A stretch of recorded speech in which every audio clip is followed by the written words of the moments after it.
Je suis chauffeur-livreur dans une blanchisserie. Donc on récupère du linge propre, linge sale, on livre les maisons de retraite, les restaurants, on fait pas mal de livraisons de linge, quoi. Donc je fais des tournées jusqu'à maximum 650 km en une fois.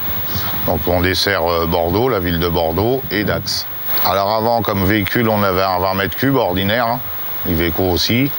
Et le problème, c'est que par rapport à la charge, on ne peut pas se permettre de rouler avec parce qu'on est constamment en surcharge, quoi. Parce que sur un Iveco standard en 20 mètres cubes, c'est 600 kg maximum. Alors que là, on part quand même sur une charge utile à 1,5 tonne. Donc l'avantage de pouvoir transporter sans être inquiété. Ça posait des problèmes au niveau de la surface aussi, parce que forcément, on est beaucoup plus réduit.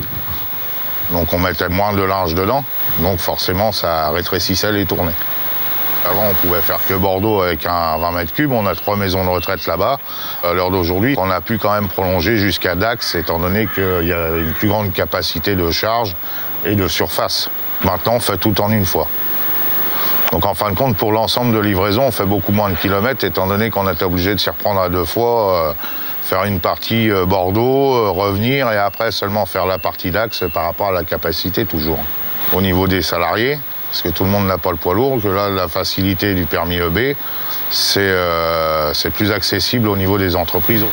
Après, on a un camion Iveco comme ça avec une semi-remorque. Et le problème, la difficulté, c'est les accès. Quand on arrive dans des maisons de retraite et tout, on n'a pas toujours la facilité d'accès pour manœuvrer. Et c'est ce qui pose problème. Alors que là, c'est maniable, on passe partout, quoi. On a investi dans les maxi-cargos d'une part parce que, donc, comme je vous disais, la charge utile. Après, c'est un véhicule qui est agréable à conduire, facile. Et après, il y a des points qui sont intéressants au niveau du haillon, la fermeture complète, la béquille centrale aussi, parce qu'il y a une béquille centrale qu'on peut se servir en renfort en cas de surcharge du haillon. L'aménagement intérieur, impeccable, oui.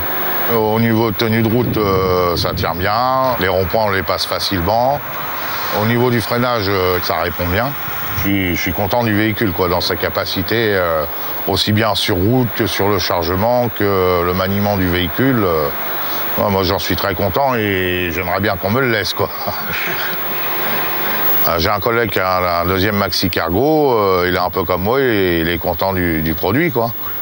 Et c'est vrai que moi, j'en suis satisfait parce que pour moi, je préfère conduire ça que le 20 mètres cubes, quoi. Par rapport au type de véhicule, on est plus en sécurité dans le maxi cargo que sur un 20 mètres cubes ordinaire, quoi. Conclusion, hyper satisfait, quoi. Ouais.